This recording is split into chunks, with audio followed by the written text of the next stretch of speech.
साथियों, आप लोगों को संभवतः पता हो, उस समय जो महाराणा प्रताप के साथी थे, सहयोगी थे, वो युद्ध भूमि में महाराणा के साथ अपना भी योगदान दे रहे थे। लेकिन इतिहास ने करवट बदली, स्थितियां बदली, लेकिन स्वाभिमानी लोग मुगल सल्तनत के सामने झुकने को तैयार नहीं थे।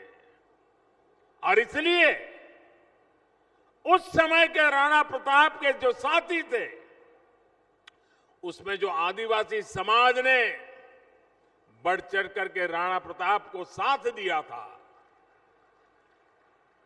उन्होंने अपने प्राण प्रिय धर्म के लिए, अपने प्राण प्रिय महाराणा के लिए या तो मौत चाहिए या तो जीवन भर जूझने का सामर्थ्य चाहिए, ऐसा कहकर के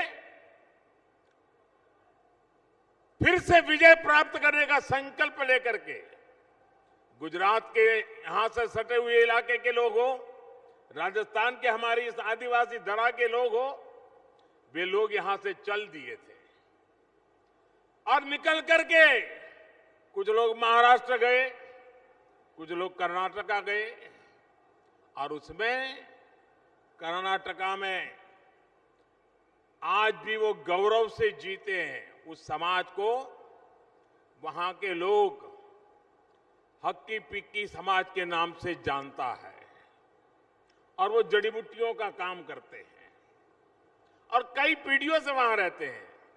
आज भी राणा प्रताप का गौरव गान करते रहते हैं। इनमें से बहुत सारे साथी अब अपने काम के लिए जंगलों से जड़ी बूटियां लेकर के सूडान और अफ्रीका के देशों में जाकर के कुछ न कुछ छोटा मोटा व्यापार करते हैं। ऐसे ही हक्की पिक्की समुदाय के सैकड़ों साथी कुछ सप्ताह पहले सूडान में चल रही लड़ाई में फंस गए थे। बीजेपी की हमारी सरकार इन भाइयों बहनों को सूडान से निकालने के लिए कोशिश कर रही थी, लेकिन कांग्रेस ने चुनावी राजनीति को देखते हुए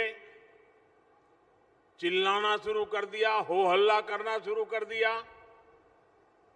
अब आप कल्पना कर सकते हैं, दूसरा महाद्वीप, दूसरा देश, चारों तरफ गोलियां चल रही है, बंदूकें चल रही है, बम फूट रहे हैं, आग लगी हुई है, हर तरफ लड़ाई चल रही है और यहां कांग्रेस शोर मचा रही थी इन समाजों के लिए।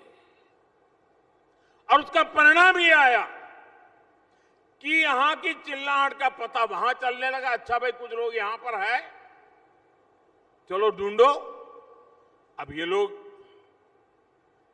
मौत के साए में जीते थे, चुपचाप बाहर लाना था, लेकिन ऐसी कांग्रेस वालों ने गलतियां करके उनका चेहरा जगजाहिर कर दिया। कांग्रेस ने इस आदिवासी साथियों की जान खतरे में डाल दी थी। और ये क्यों किया?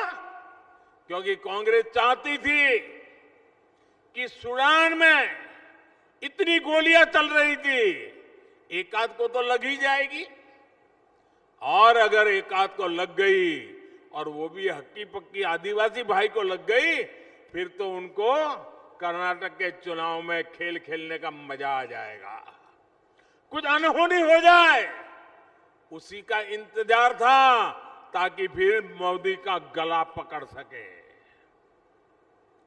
लेकिन इस पूरी राजनीति में कांग्रेस एक बात भूल गई। मुझे लगता है अभी भी वो मोदी को पहचान नहीं पाई है।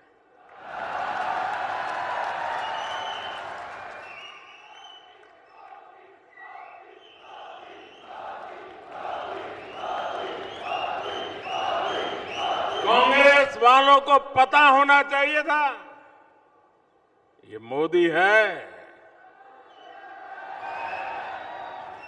संकट में फंसे एक एक हिंदुस्तानी की रक्षा के लिए किसी भी हद को पार कर सकता है। साथियों, मोदी का नुकसान करने के लिए, बीजेपी का नुकसान करने के लिए कांग्रेस देश का नुकसान करने से भी बाज नहीं आती। जब देश में कोरोना महामारी आई, 100 साल का सबसे बड़ा संकट आया, तब भी कांग्रेस ने अफवाह फैलाने की कोशिश की, वैक्सीन के मुद्दे पर लोगों को भड़काया। कांग्रेस चाहती थी कि ज्यादा से ज्यादा लोगों की मृत्यु हो और वो मौके की तलाश में थे कि मोदी की गर्दन कैसे पकड़े। लेकिन मोदी इन लोगों की धमकियां और साजिशों के आगे न झुका है न झुकता है। अगर मोदी झुकता है तो 140 करोड़ देशवासियों के सामने झुकता है। आप ही मेरे मालिक हैं। साथियों, भारत ने अपनी वैक्सीन बनाई, अपने लोगों की जान बचाई। इतना ही नहीं, दूसरे देशों को भी मदद की।